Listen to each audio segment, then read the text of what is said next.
Tonight, Trump fires the first shot in the trade war, plus the U.S. a lost ally. At the same time, they're talking about working positively with Russia, appeasing Vladimir Putin, a lying, murderous dictator. Make that make sense. From Montreal, this is episode 23 of Night Talk. I'm Gary MacDonald. And back in beautiful Tulum, Mexico, I am Eddie Tekalik. And Eddie, how are things in Mexico?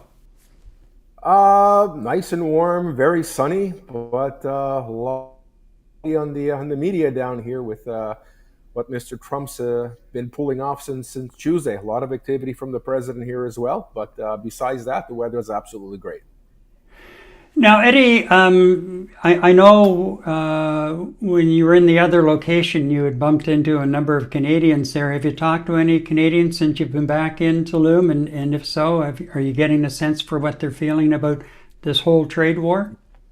Yeah, no, you know what? I mean, Tulum and Playa del Carmen are two different cities. Out in Playa, I mean, it's just teeming with people, a lot of retirees, a lot of expats living there. So it was pretty easy to meet up with a lot of Canadians.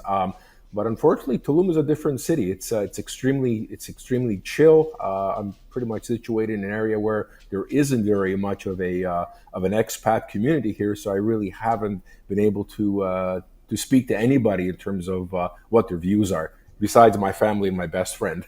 They have their views, my wife and my best friend. All right, well, let's get right into it because, it's been a busy couple of days, and today was just a pressure cooker if you were in a newsroom, because there was breaking news rolling in all over the place. Well, let's start off with Trump firing the first round, following through on a threat made last week, and at midnight on Monday night or early Tuesday morning launched a trade war with Canada and Mexico, imposing a 25% tariff on all goods going into the U.S. except oil, which is only taxed at 10%. Now, later Tuesday morning, Prime Minister Trudeau announced a 25% tariff on $30 billion worth of U.S. goods, followed by the same tariff on another $125 billion worth of goods within 21. Today, we will also be challenging these illegal actions by filing dispute resolution claims at the World Trade Organization and through the USMCA. But in the meantime, our tariffs will remain in place until the U.S. tariffs are withdrawn, and not a moment sooner. And then he looked directly into the... Now I want to speak directly to one specific American, Donald. In the over 8 years you and I have worked together, we've done big things. We signed a historic deal that has created record jobs and growth in both of our countries. Finally, the Prime Minister addressed the elephant in the room. Now I want to speak directly to one, even the excuse that he's giving for these Paris tariffs today of fentanyl is completely bogus, completely unjustified, completely false. So we actually have to fold back on the one thing he has said repeatedly, that what he wants is to see a total collapse of the Canadian economy, because that'll make it easier to annex us, is the second half of his thought. Now, first of all, that's never going to happen. We will never be the 51st state. But yeah, he can do damage to the Canadian economy, and he's started this morning. But he is rapidly going to find out, as American families are going to find out, that that's going to hurt people on both sides of the border. And in a speech to Congress last night, Trump maintained his reasoning for the...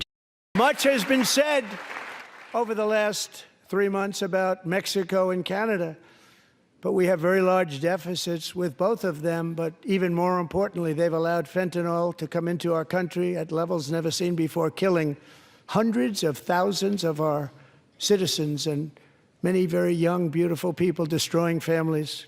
Nobody's ever seen anything like it. They are, in effect, receiving subsidies of hundreds of billions of dollars. We pay subsidies to Canada and to Mexico of hundreds of billions of dollars, and the United States will not be doing that any longer. We're not going to do it any longer. Call with Vance and Commerce Secretary Howard Lutnick. It didn't go so well for Trump, who was apparently seeking some kind of a carve-out for the auto industry. Trump took to the Truth Social following the call, with the Prime Minister's office issuing a terse two-line statement. And here we go. Can just give me a second.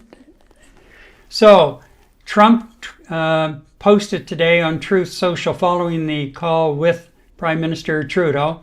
Justin Trudeau of Canada called me to ask what could be done about tariffs. Well, I'd like to know who actually made the call. I told him that many people have died from fentanyl that came through the borders of Canada and Mexico, and nothing has convinced me that it has stopped. He said that it's gotten better, but I said, quote, that's not good enough. The call ended in a, quote, somewhat friendly manner. He was unable to tell me when the Canadian election is taking place, which made me curious, like, what's going on here? I then realized he is trying to use this issue to stay in power.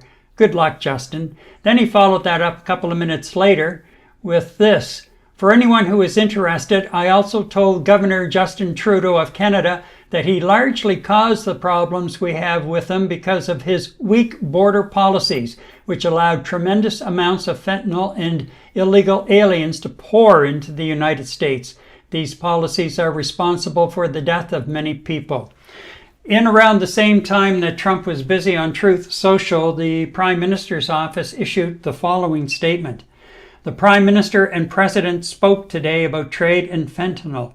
Both countries will continue to be in contact today. And that says a lot about the tone of that conversation, I would suggest.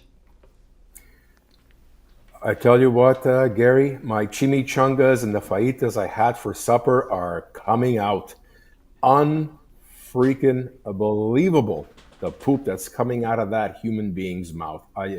I'm just beside myself. My wife is just absolutely furious. Larry here is just fuming at the constant lies that are coming out of this guy, coming out of him while he's standing up on his perch, like the big bald eagle he preaches to be, lying to the general public, lying to members of his house down there. And then he continues to lie in his Truth Social, which of course everything he does say is picked up by Fox News and just passing this really horrible, inaccurate information to the rest of his minions in the United States, and they're lapping it up. You know, from what I've seen on Facebook, they're just lapping everything up that he's saying. No one bothers with truth. Facebook doesn't do any fact checking anymore, and that was quite obvious in my research.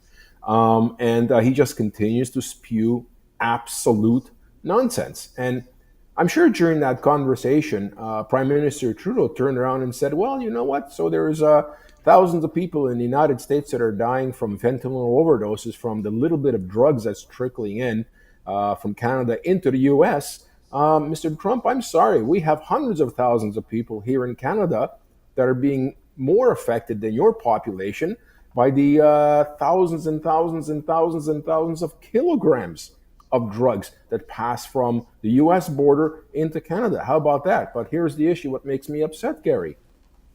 His minions are never going to hear about this truth.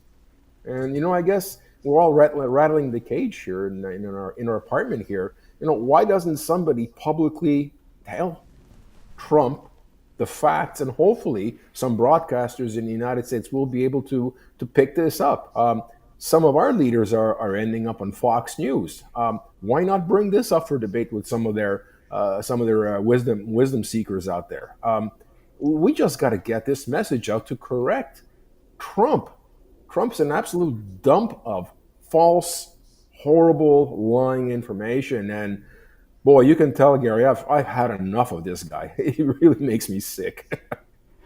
I have to force myself to watch him. Like sitting through that speech to Congress last night, it was like taking 1,000 knives to each eye and just poking. It was just unbearable.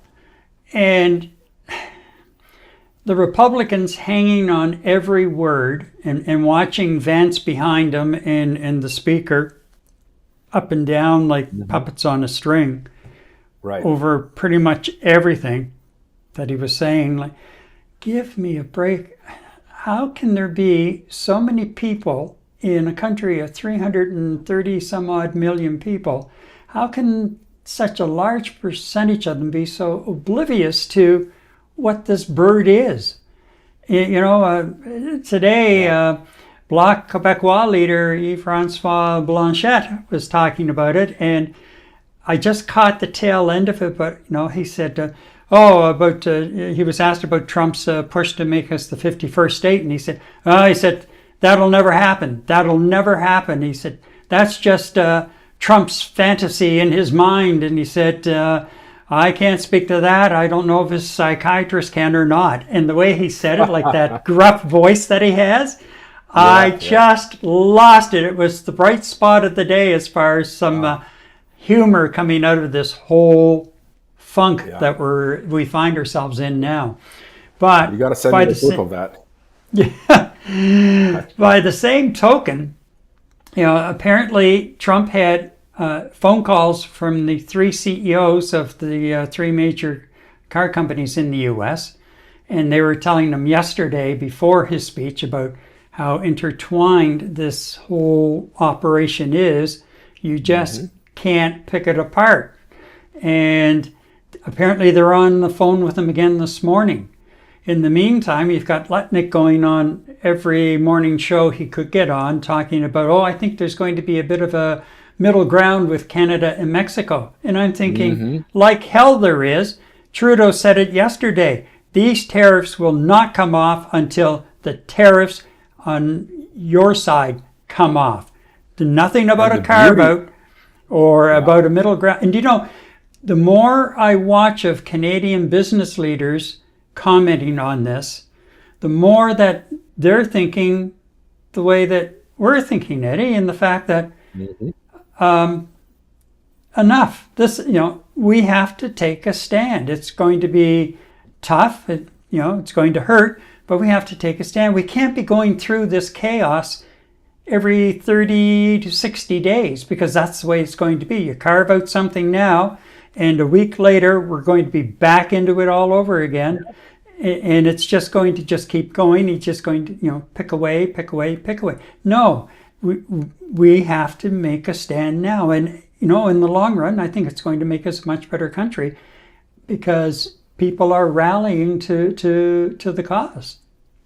Absolutely. And every time Donald Trump decides to comb his hair, he's going to impose more tariffs or impose some more of his stupidity on us or any other country in the world. You're absolutely right. And I'm so proud of our leaders taking a stand and being very verbose about it. You look at Doug Ford. He was very point blank. No, I am not changing what we're doing in Ontario to fight these tariffs. I don't care what compromises you do. They all come off the table or we're keeping up with our tariffs. And Prime Minister Trudeau mentioning the same thing, that demonstrates not only to the United States, to the media that actually is reputable in the United States and intelligent people watch, and also on the global front. I mean, this is being covered in Europe on Sky News, on British television, on European networks. This is all being covered religiously, just like it is here in North America. And for the leaders of our country to be speaking the same language, almost in the same day, it speaks volumes for how Canada and our leaders have come together to fight this moron and his stupidity, and what's essentially going to break up the United States at some point. I mean, they're driving them into the ground. So I am so proud of those two. You and I can go talk about Mr. Legault on another subject. I'm not very impressed with his positioning, but look, Team Canada made a point. We are sticking to our guns. We are not dropping anything, guys. Are you listening to me, Mr. Trump? We are not dropping anything. Go have fun with your CEOs at the big three car manufacturing companies down there, because times are going to get tough. Absolutely. And Monel, so stop your people from taking the drugs. That is a point that I brought up today in a discussion, in the fact that, okay, we're doing what we can to prevent it from crossing the border. We don't even want it in the country. Let's be fair and be blunt about that. We don't want it in our own country, let alone coming through our country, being dropped off in key areas of the country, and then off across the border. But once it gets across the border, what the hell are you doing about it, Trump? Yeah, What sort of programs do you have for the people who have fallen prey to this drug, who have become addicted? What sort of mental health programs do you have in place? What sort of treatments do you have in place, or treatment centers do you have in place? Where are your police, and what are they doing at the street level to prevent the drugs from being trafficked, on the street corners? What are you doing? It's easy enough, and he's so great. He's such a great little guy, pointing the finger. It's never me. Classic narcissist. It's never me. It's always somebody else's fault. Just like, no, I know. I get it. I get it, and it's like you were saying, it's always somebody else's problem, somebody else's fault. I did a little research today, just for our conversation here. We talked about, I mentioned earlier on about the flow of drugs from the United States into Canada. The CBSA, the Canadian Border Security Agency, in 2023, get this, they seized over 11,500 kilograms of high potent drugs coming in from the United States. You know what, Gary? We better put tariffs on these people down south, because they're killing us. And not only that, the CBSA director actually says, we live next door to the largest drug market in the world. And this stuff is flooding into our country, and he's got a problem with us. And the other thing that the CBSA director mentioned, he goes, we live next door to the largest weapons market on the planet. Okay? And there's a serious amount of illegal weapons that flow into Canada on a continuous basis. And also, we have a lot of people in the United States fleeing. The states are using the United States as a transit point into Canada. What is Mr. Trump doing to secure that? Are we supposed to throw a hissy fit and throw tariffs at the United States for no apparent reason? Then I mentioned in the news here in Mexico, President Claudia Sheinbaum, and excuse me if I'm not looking at the camera, I'm just reading my notes here. She's basically saying we will respond with tariffs in kind this Sunday, and they will be 25%. Okay, that's a significant statement, and she's been very serious on the news, and she is going to impose it. And at this particular moment, she's going to be imposing these on Sunday, and she's waiting for a call from Mr. Trump. Get this, she's waiting for a call from Mr. Trump. She's not saying, "Oh, I'm going to be negotiating with him, and I'm going to be shaking my shoes." I'm waiting for his call to call me. So she's doing this on Sunday. And along with some of the other comments she had made, and this is right from the U.S. border control databases and information. 80% of the people arrested at the Mexican-U.S. border points, at their entry points, 80% of them smuggling, were American citizens. American citizens, Gary. You're never going to hear this in any of the false information networks and media, but 80% of them were were American citizens that were bringing drugs into their own country, and that's for fentanyl. Excuse me, 80% for fentanyl, 82% overall drug trafficking into the United States from Mexico were U.S. citizens. Okay. And then 74% of the high-powered weaponry used by Mexican drug traffickers came illegally from the United States of America. So I ask you, Mr. Gary McDonald, where is the problem here?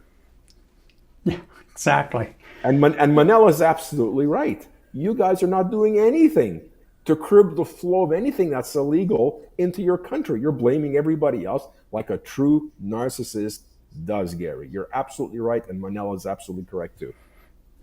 Yeah. Now, here's a sign too that we are getting a little tougher on our borders, or at least we have more people maybe to do some of these things. Jen flew off to Switzerland this afternoon, and as she was going down the bridge, and just before she got to the door of the plane, there was a CBSA officer and stopped her and asked where she was going, asked to see her boarding pass and her passport, and then asked how much cash she was carrying. And then fine, boom, she was, he let her, continue to finish boarding the plane. The last time I saw anything like that was not here, at least for me in Canada. I had not encountered it. But a couple of remember the Canadian show Border Security? Yes. Yeah. Well, they did an American version of it as well.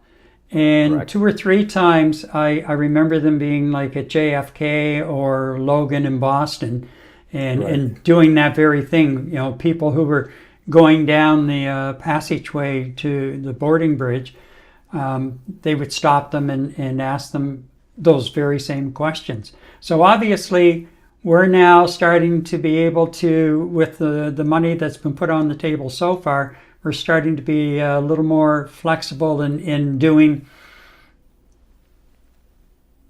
well, not searches, but at least inquiries like that of people leaving the country, and somebody leaving the country with too much money, and if so, why, and where exactly. and where are they headed? I found that really interesting. Jen said to me, "Geez, that was kind of strange." I said, "No," because I remember one day, a number of years ago, she had been in Boston for a concert, and she had her mom's van, and she was coming back, and there's a bridge between Calais, Maine, and St. Stephen, New Brunswick, and the border line is right in the middle of the bridge. She was stopped in a lineup because the Canadian side was busy, so she was in a lineup on the bridge, and first thing, she's got the U.S. Border Patrol knocking on her window, and they go through her van, asked her where she's been, why did she pick that concert, and all of this kind of stuff. Went through her van, brought the dog in, and went through the van top to bottom. And Jen said, "What are you doing?" She said, "I'm on my way home. You're still in the U.S. until you cross over on that, the next." On that side. Yeah. And they went through it top to bottom. She found, found it pretty unnerving. And who would suspect something like that as you're leaving their country, and you expected trying to get into your own country on the other side, maybe, but yeah. Anyway, that's what happened at YUL this afternoon, but she was on her way and in the air now as we speak. So the whole border thing. I mean, he needed something to put on that executive order that he signed, and was it the first day or the second day on the border issue? Right. They're all running together now for me. But anyway, he needed something on the legal side. So the fentanyl, that's where the fentanyl issue and illegal aliens came from. That gave him his go for the border issue, and to be able to slap tariffs on because he declared it a national emergency. Right. Really? And he's just bulldozed through everything like a bull in a china shop. And he really doesn't give a damn. It's like, I don't know what's going on in his head. Blanchette is right. He's living in a fantasy world, but he's destroying his country. He's going to destroy with these tariffs, and now he's talking, okay, you put 25% tariffs on, I'm going to put another 25% reciprocal tariff on. Yeah, So, like a child.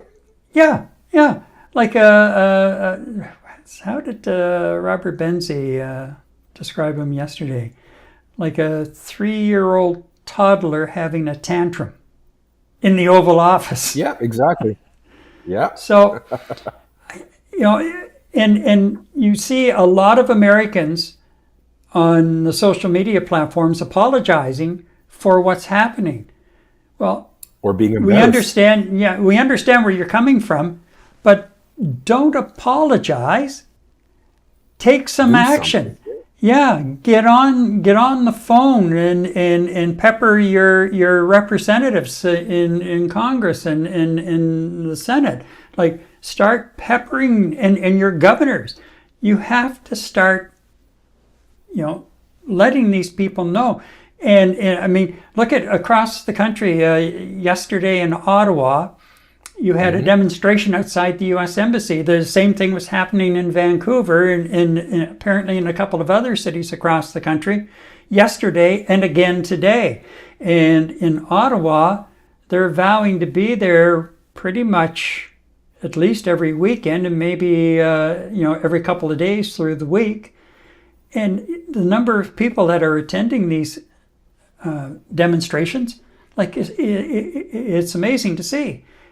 And I understand there are some demonstrations taking place in the streets of cities in the U.S., but they're not getting a whole lot of coverage.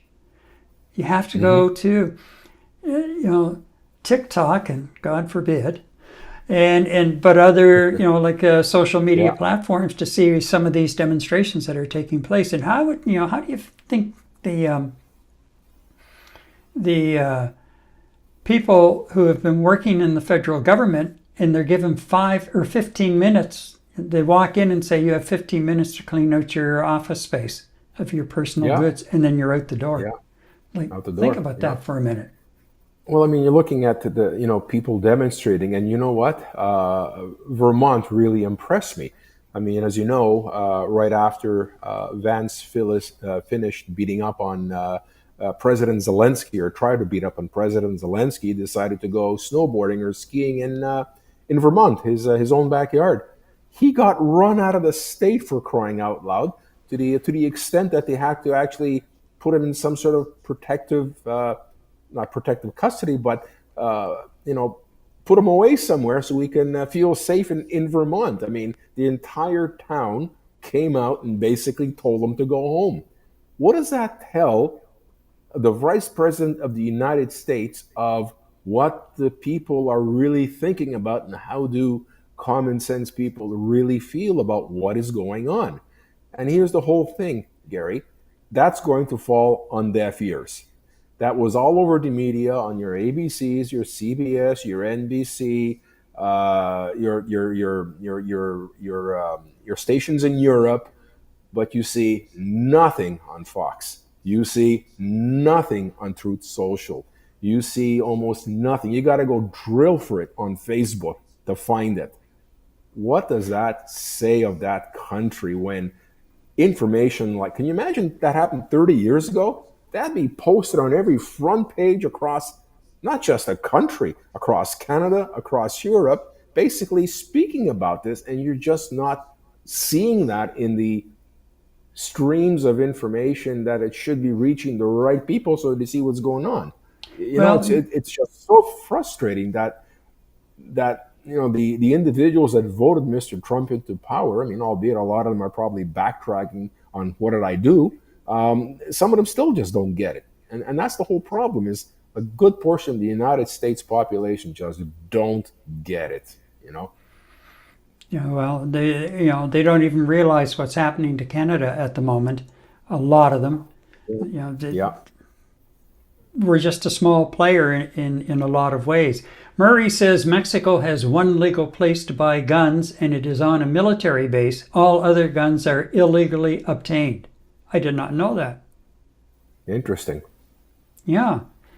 especially when you consider the number of guns that are coming across the border from the US into Canada. Correct. And Elizabeth says, this is a shit show, and living here in Florida, I'm starting to wonder, what do I do? I love living here and don't want to go back to snow. Yeah, you know something? I just found out yesterday or last night, a friend of mine posted in one of our groups that I'm on. He said, we just listed our condo in Florida. They're just finishing up their winter run, I guess. Yeah. He has to get back A lot early of, for lot of something. folks doing that. Yeah, exactly. So, I hope he does okay, because I know the market's flooding with a lot of condos and homes now in Florida, and and then you've got somebody like Elizabeth, who's what do I do? Yeah. Well, Yeah, I feel for her. It's a tough place. Yeah. It's a tough place to be in. But on the other side of it, if you can sell and get a decent price with you don't take a loss, I'm sure there are some attractive places in Mexico that you could probably pick up in for a reasonable price. Yeah. I mean, I think in Elizabeth's case, it's her full-time home actually. Oh, okay. She lives there. Yeah, it's not a vacation home. All right. Oh, you're going to love this one, Eddie. Am I? I'll let you. Who sent that? Angelica. Oh my God! Thank you, Angelica. Say hi to your dad, Henry. She's such a sweetheart. I love that girl. Nice shirt, Eddie. Anyway, this is where we sit. There's a G7 meeting next week here in Charlevoix, and apparently the U.S. Secretary of State is coming up to attend the meeting, and of course Jolie will be there, and I don't know who else is coming from the other G7 countries. I think they're meeting. I thought that they were meeting, and it wasn't going to include anyone from the U.S. And to talk about some of the threats that Europe is facing now, as far as trade issues, and it's only a matter of time before a trade war erupts there as well. And Murray just popped in, check out traffic with Mariana von Zeller. She does a whole episode on guns trafficking into Mexico. Okay, I'll just leave that up on the screen for a minute, Murray. So if anyone else wants to grab it, or they want to watch it back on playback and freeze it and get the title, then they can. Well, Gary, So I got a question for you. Sure. Sorry, go ahead. No, go with the question. So, I mean, Trump has actually advertised the reasons behind why he's doing this. I mean, he's speaking about drugs, he's speaking about the illegals coming across the border, and he's imposing his tariffs because he wants Canada and Mexico to put an end to this to his satisfaction. You know what? As much as we don't like him, and he's an idiot in a lot of issues around the planet, and how countries work and how democracies work and how different parliamentarian systems work, he's completely oblivious. There's always a method to his madness, especially when it comes down to a buck or two. Okay, those reasons why as to why he wants to impose these tariffs is hogwash as far as I'm concerned, and I think a lot of people will agree with me that he's using this as an excuse for something more sinister. Okay, something more personal. Because Mr. Trump is not going to do anything if it's not for A, personal gain, B, it massages his ego. So what is it that he's after? Is he really that naive that he thinks Canada can become a 51st state? What is he really after? And I know we're going to talk about it later during our segment on the Ukraine, but what is he really after? What is he up to behind the scenes with monsters like his best friend, Mr. Putin? Like, what is he really trying to do with these tariffs? Yes, you're absolutely right. He's trying, and Mr. Trudeau is absolutely right. He's trying to destroy our economy. Why is he trying to destroy our economy? It's a question we've been tossing around for the entire week, and you know, new world orders has come up. I mean, how does this man see himself? What are they trying to accomplish? And after last week's after the week's escapade and episode with President Zelensky in the White House, it's pretty hard not to think that there's a lot more behind what he's doing with these tariffs, what he's trying to do to destroy our economy, that there's a more grander scheme of things that he's actually working on in the background that nobody knows about. And I don't think any of the media is going to be privy to that kind of information of, and what he's really up to. And the scary part is the Americans are letting him do it. And I'm not saying the individuals that just watch Fox News all day, or just basically, oh yeah, Trump's supported by God, so that means we have to believe everything he says. We're talking about common sense people in the United States of America that are allowing him just to go rampant and rampaging through absolutely everything that the country has stood for since day one.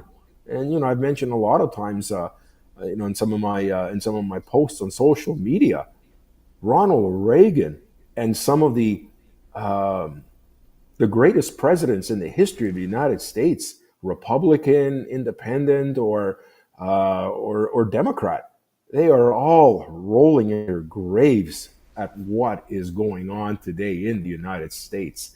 So I ask again, what is behind this man's thinking? What is his grand scheme of things? What is his big objective in doing all of this? It's equally fascinating, and it's just terribly frustrating. And you know what? It's very scary, Gary. I mean, if this man collapses the market, okay, it's going to be an absolute, and I agree with Elizabeth, a total shit show for everybody across the board, except the Billionaires Club. There's got to be something out there that he's after that we're just not privy to. All we can do is speculate, and we don't want to be part of a conspiracy theory club, but it's pretty hard not to think about things like this, Well, first off, people around him, even a lot of the people closest to him, for the most part, don't know what he's thinking from 1 minute to the next. They can go out and spin a tale based on what they think he was saying a few minutes ago, but meantime, wherever he's hiding away, he's pivoted and gone off into another fantasy world. He stated, was it just before the election in November or just after the election in November? Again, like it's all running together now. But he said he was going to take Canada, he was going to inflict economic pain on us to basically bring us to our feet. Why? He wants us. Trudeau finally said it the other day, point blank. He wants us. And you know why he wants us? Well, let's just flip over for a moment, because Alan just popped up, and I was going to say this, but I'll let his comments say it for us, because I think he is bang on. In an attempt to have our oil, electricity, minerals, water without paying for it. He wants, because we have uranium, we have other rare earth metals readily available, Some of them just need the permits to start mining. We have oil. We have potash. We have, and this is the big thing, we have water. Yeah. Water, and lots of water. Plus we have the Arctic. We have the Great White North. And just on the other side is Russia. And both Russia and China have been taking great interest in the Arctic over the last couple of years in particular. There's a couple of new bases on the Russian side. I think I read something somewhere that a couple of those bases were built by the Chinese, and then the others were built by the Russians. But there are some key bases on the other side, on the dark side, if you will, versus what we have. Now, I believe there's a U.S. military base in Alaska. Mm-hmm. But we really have nothing in our Great White North. And Polyev went up a couple of weeks ago and said he'd build a base up there. Really, we really have to start taking a look at that because it's a very strategic piece of ground now in dealing with the other side, if you will. So that's exactly, he wants it. That's what he wants us for. And he did say it we didn't have a clip of it, but I remember seeing it and I couldn't find the clip after the fact. But he did say that's he wants us. And and it's very, very clear what he wants it for. Yeah, but here's the whole thing. Any president of the United States, okay, besides Mr. Trump, the response has been, we have plenty of this, Mr. President of the United States. We'd be more than happy to sell it to you. It's never been a problem before. Right? So why is it a problem now? He doesn't want to pay for it? Well, again, it's a control thing. Yeah. He likes to think of himself as a big man, a bully, and control. He loves having the control, and he loves being able to beat up on those he looks upon as being weaker than him. Mm-hmm. A typical bully. Bully, absolutely. Yeah. That's what it boils down to. That's what we're dealing with. A narcissistic personality, a bully personality. Like, it's just, it all comes together. He's a very, watching some people commenting over the last couple of days, there's something with Trump's health. And I don't know, I'm not a doctor, but there are different things. You watch him, he's 78 years old. He doesn't seem to take the Oval Office that seriously. I mean, he's flying off to Mar-a-Lago every weekend for golfing. So he can't be under that much strain. He's cozied up to Putin. So, it's, there's something there. There's an illness, and it could be a combination of a physical illness and maybe some kind of a mental illness. I don't know. I don't even like to say that. But, he'd be the first one to say it about anyone else. So, really, what do I care? Right. I don't. I really don't. Because I have a few other screws loose, right? yeah. I have a few other choice names for him, but we won't. Yeah. So, Elizabeth says you would be surprised at how brainwashed people are. Brainwashed. That's what brainwashed. Okay. My BFF, if I can call her that, is a Mexican married to a redneck, and she supports the Trump. I'm flabbergasted. It's surprising the people sometimes who turn up as Trumpers. You know that? You and I talked about that last week. There's a few folks that we know that were just flabbergasted at the continued support, even though our country's under attack. It's just, Yep. what can I say? Yeah.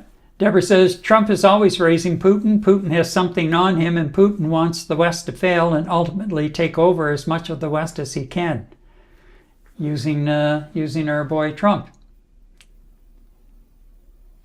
So, yeah. And okay, she followed that up with, oh no, he wants to be, yeah, okay, sorry. There we go. I can say it. He's an idiot. I am wishing a stroke for him. Wow. Oh boy. Remind me never to get on the bad side of her. Yeah, but the funny thing is, though, it's most common good sense people typically don't wish ill on any human being on the planet. And, it just to imagine what this individual being Mr. Trump has brought people to in terms of, what they think and that they actually wish harm on an individual. I heard it last week in Playa del Carmen a few times. I see it very often on my Facebook page.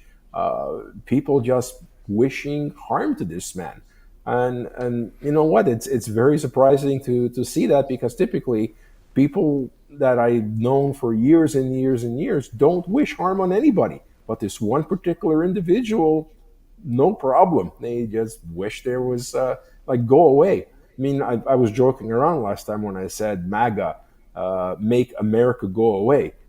It really is MATA, M-A-T-A, make America's Trump go away more than anything else. Like, people just want him out of the way, one way or the other, and I can relate to that. I can absolutely relate to that.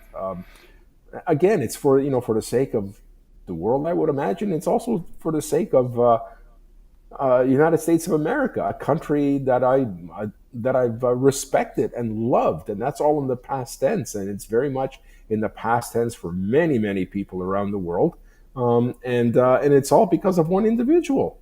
I mean, good God, have you ever seen that much hatred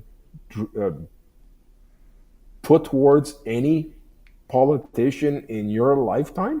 I certainly haven't. I don't even think that Brezhnev got that kind of hatred from Americans, for crying out loud. And today we have Americans hating on Trump himself, half the population and then the rest of the planet. So it's just absolutely incredible how much hate is leveraged against this guy, is thrown at this guy. But at the same time, isn't he the king of promoting hate amongst people?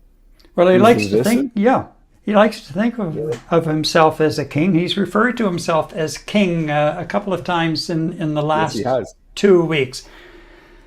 What's that tell you? But the other side of it is, can you imagine just how busy the Secret Service and the FBI are right now? Because they're getting all of these comments. Yeah, they're getting all of these comments, and they've got to try and do a threat assessment on them. And if they feel it's at a certain level, then they have to go knock on a door somewhere and pay a visit. All while Musk is taking money away from them. Yeah, well. Anyway, Joe says, besides being a traitor, Trump is a fascist dictator rubbing elbows for the likes of Putin and Kim Jong-un, etc. And then he follows that up with, he openly stated last night at the State of the Union that he wants Greenland one way or another. Al and Eddie, as we discussed, how do we send a message to the American public that now the world has no respect for them? I think we're slowly doing that just by discussions like this.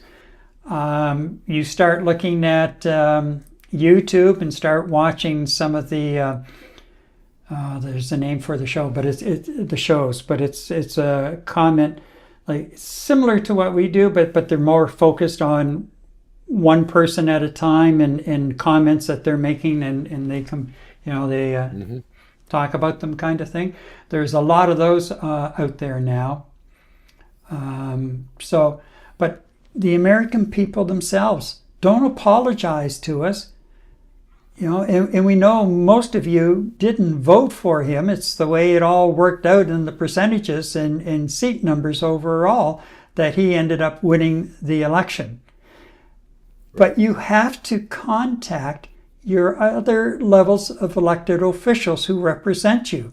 And if need be, you have to start platforms on social media, groups and of like-minded people, and discuss it and put things out there in a civil manner and keep pushing forward. And if there's an opportunity, if there's some kind of a march or a protest of some sort,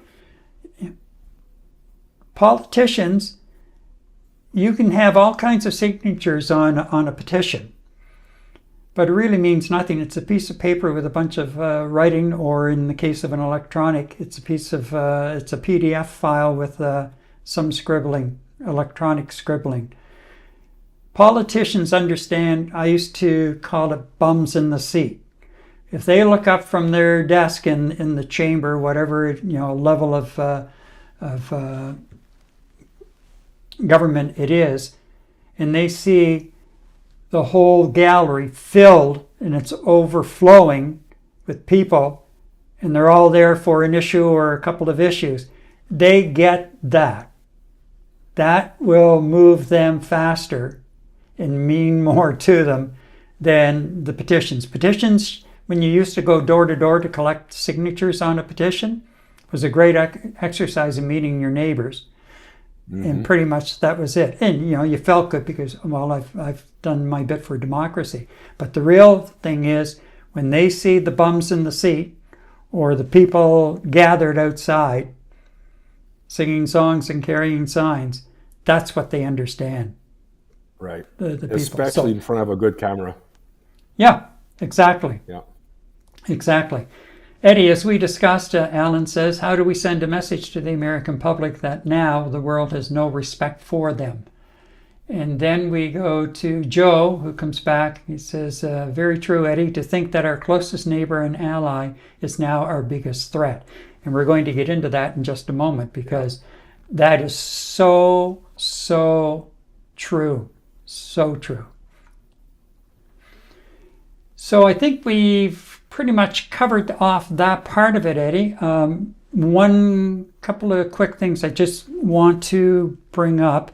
We've talked about the Prime Minister, who is, soon to be the non-Prime Minister. So Conservative leader Pierre Poilievre was out the other day as well and delivered a message to President Trump stabbed America's best friend in the back.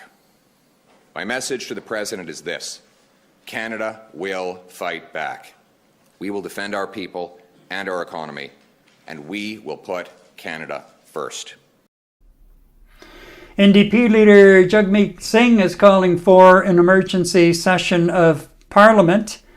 And as I mentioned earlier, Bloc Québécois leader Yves-François Blanchet today said he doesn't believe Trump wants Canada. It's just a wild fantasy of his. How,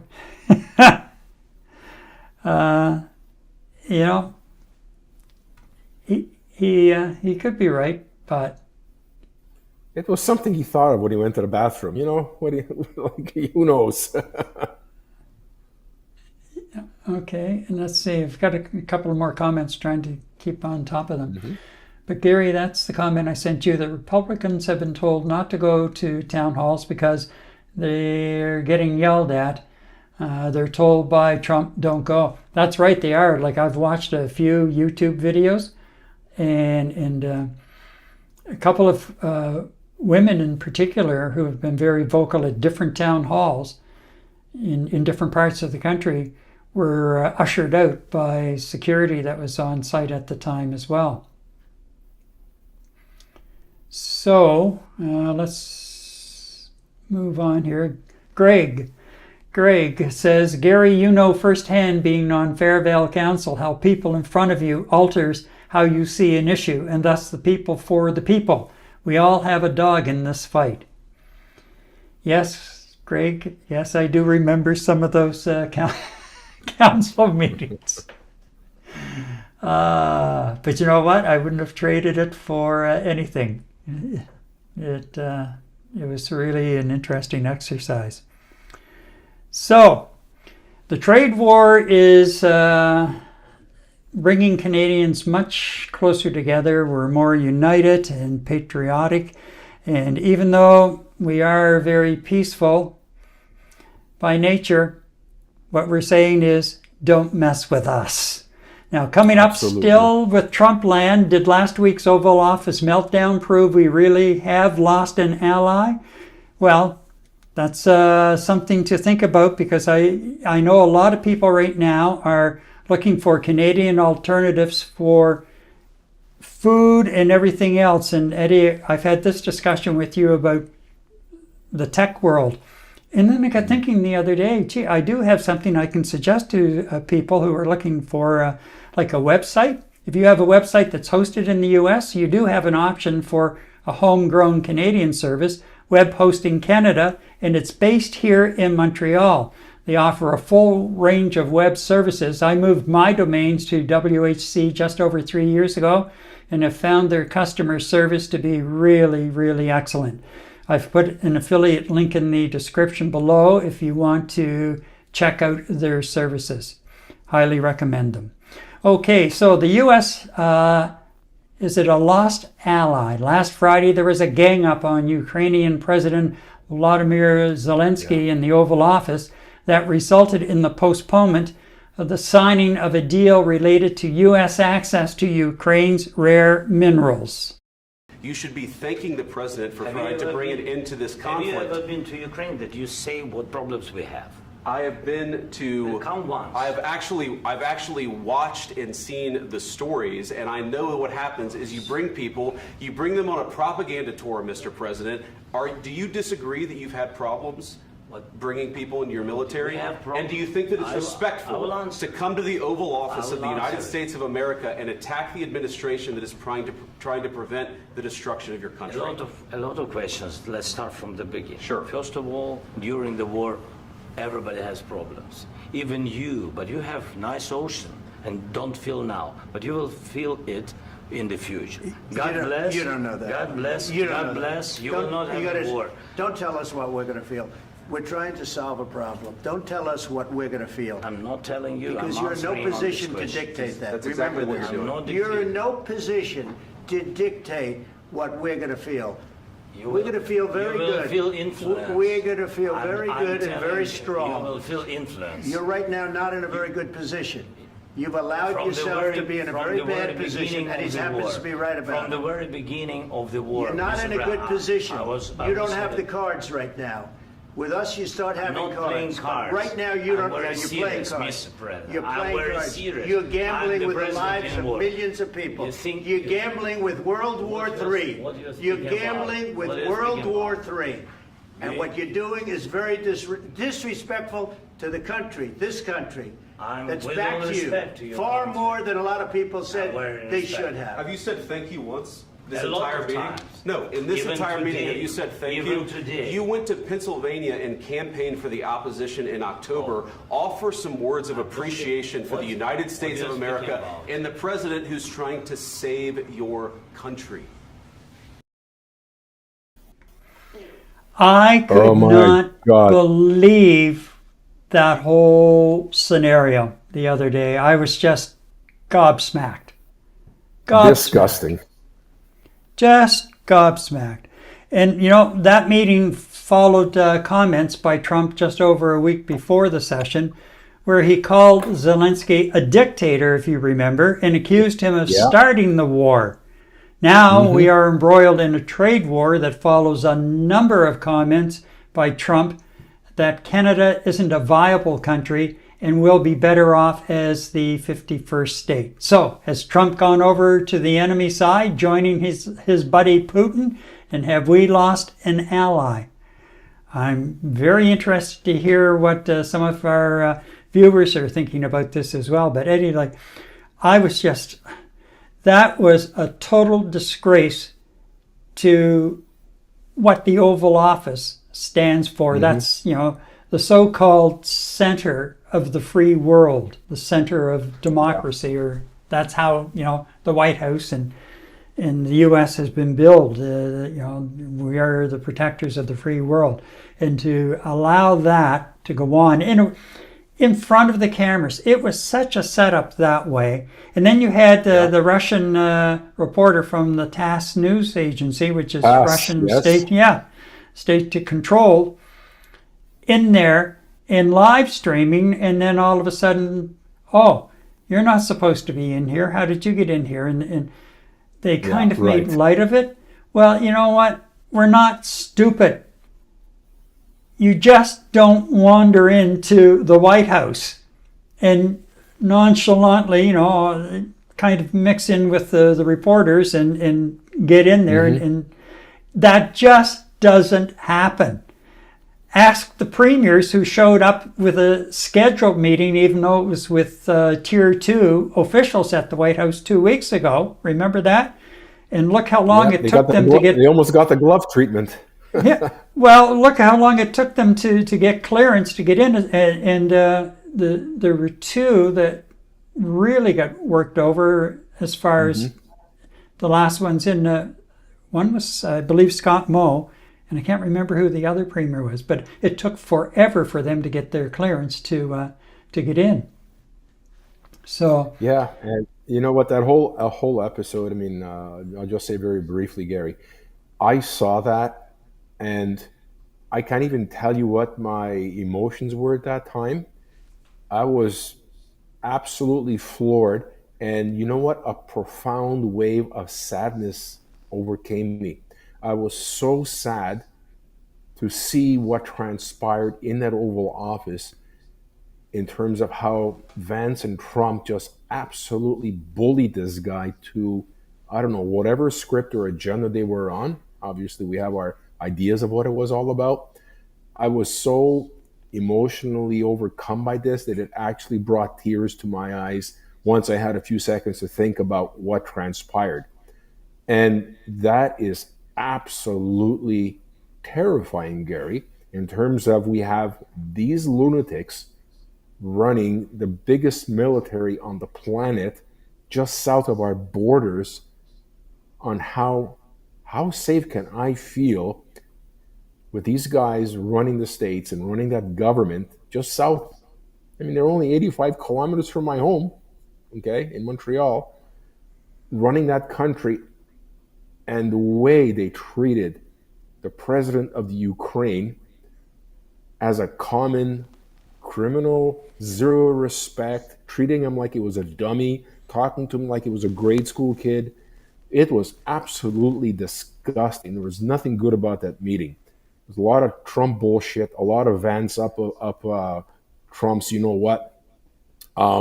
It was just so emotionally difficult for me to have watched that. It was horrific.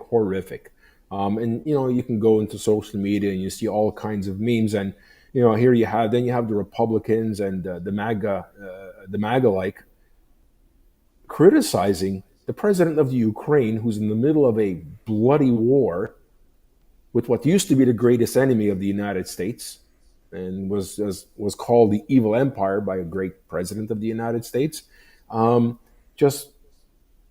They're criticizing him for what he's wearing. Well, geez, he's in a war. He's respecting his troops as trying to be part of them as best he possibly could.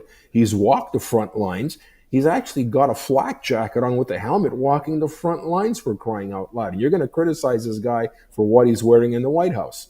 Go back in history. Winston Churchill paraded through the White House in military fatigues.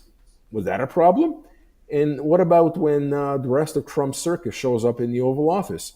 Here you have Elon Musk with a rumpy-dump T-shirt and a stupid cap on his head. What? That's not a problem? So that's what really pisses me off is, it's not equal footing for everybody in that office. when they do show up, but to ridicule the president of a nation, a sovereign nation that was attacked for personal reasons, being Mr. Putin wanting to expand and get back to his glory days of the Soviet Union, these two guys just totally raped him. And you know what? Zelensky stood his ground. So even after some emotional turmoil where I was very saddened to see that, what really made me feel better was the strength of that man.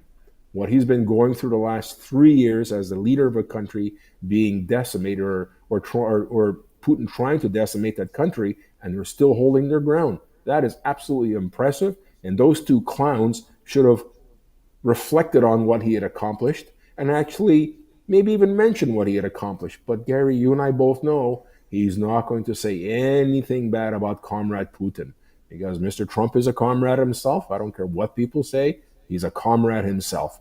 And it was just too much to deal with. And, you know, my wife and my friend Larry we were walking around for 2 days pretty much dumbfounded, just like when Trump won the election. We were dumbfounded and mourning for 2 days after he won. And you know what? We were dumbfounded by what was said in that office to the Ukrainian president, and then fearful of our livelihood as Canadians if we have these two lunatics running the country down there. Really saddening, really scary, Gary. I know I went off on this a little too long, but I was extremely emotional about it. No, it bothered me today or yesterday when I was editing video. It bothered me to actually pull that out and have to edit that clip and just go through the whole. I just found it really, really, really disgusting. Murray says, Why does Trump need $500 billion to negotiate a peace deal? Well, he's looking for payback of money that was advanced to Ukraine to help with the war effort. And he's also looking to perhaps front that payback in the deal that did not get signed on Friday because of the blow-up. The deal was the U.S. really taking advantage of the Ukraine at this stage, getting access to their rare earth metals and minerals, I should say. That's what that deal was all about. And Trump says, well, you know, like once we were in there and we're mining, do you think anybody's going to bother you from there on because we're there? Okay. Yeah. And, you know, and the other side of it was that there was a post that was going around on Facebook that I just shook my head. I smiled and shook my head. But I forget, 130 some countries came to the aid of the U.S. after 9/11. Yep. And never asked for a penny. Does Trump realize that when all of those planes that were destined for the U.S., most of them U.S. air carriers, landed in Gander, that those people did not have to pay for a thing, including clothing, nothing, when they landed in Gander? The Newfoundlanders couldn't do enough for them, which is what you would do. First, you welcome people in when they're in a situation like that. Right. But this guy, greed's his middle name, and so. A narcissist, deaf ears. He doesn't care. Doesn't care. God, yeah. Yeah, Let's I know. see. I you know what, Gary? When you had told me that you were gonna go review everything, I felt for you because I felt your disgust and your anguish when you watched it the first time around. We talked about it. We saw each other, and I think both of us saw, as decent human beings, how horrible that entire episode was. And I know it affected you. And Gary, thanks a lot for going through that again. I know it wasn't easy. Anyway, I was so pissed on Friday, and then yesterday again. It came back. So, President Krasnov. Murray says extort. Yeah, that'd be more like it, Murray. Yeah, for sure. And Bruce has, where are we here? Bruce says, as King Orange Turd said last night, he is the president of free speech as he barred AP and Reuters reporters from briefings. Oh, yes, that's right. Yeah. Yes, he has. Yeah, thanks for the reminder, Bruce. He has, and he's allowed some of the right-wing new media, digital media, in to take their seats. And of course, AP got barred right out of the gate because in their style guide they said you will not refer to it as the Gulf of America. It's still a Gulf of Mexico kind of thing, and you're out the door. Oh, Gary, and one thing I just want to, for our viewers' perspective, in honor of President Zelensky and in honor of the people of the great country of Ukraine, my wife and I decided to put this flag up for you during our broadcast. And I noticed that when in the shots in the background here, on the back end. So yeah, I'm at a point now that there's no way. First of all, we talked a couple of weeks ago about has the relationship been tarnished? Right. Tarnished. It's gone. Yeah. Our relationship with the United States, this will be definitely generations before it ever heals, if it ever does totally heal. Right. I don't think it will. I think we are now on a new and very different footing with the United States. We cannot trust the United States. We cannot trust the leader. We cannot trust his vice president or anyone in his cabinet that he surrounded himself with. We cannot trust. And therefore, we cannot trust even the intel coming from their national security agencies. We cannot depend on the United States of America, even though they're our neighbor. We cannot depend on the United States of America or look upon them as a friendly neighbor and ally. Again, probably at the rate it's going, not in my lifetime. Because even if you get a Democrat with an open mind and a reasonable approach in the White House after Trump goes, if he goes at the end of this term. Good point. It's still going to take a long... Trust is a really very, very deep commodity that takes a lot of time to build. And when you're in bed with Putin,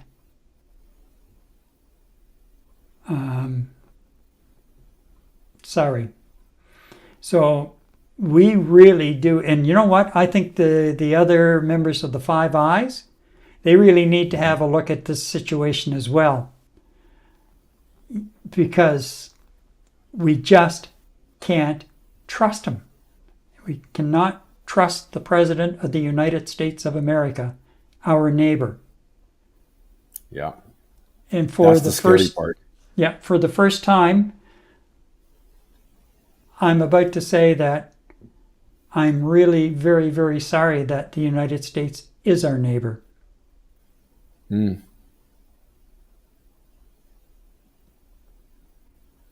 We're stuck with a bad neighbor. I mean, it's no different than you and I living in our apartments and having a horrible neighbor next door, and you're stuck with them. Yep. You know, it's Yep.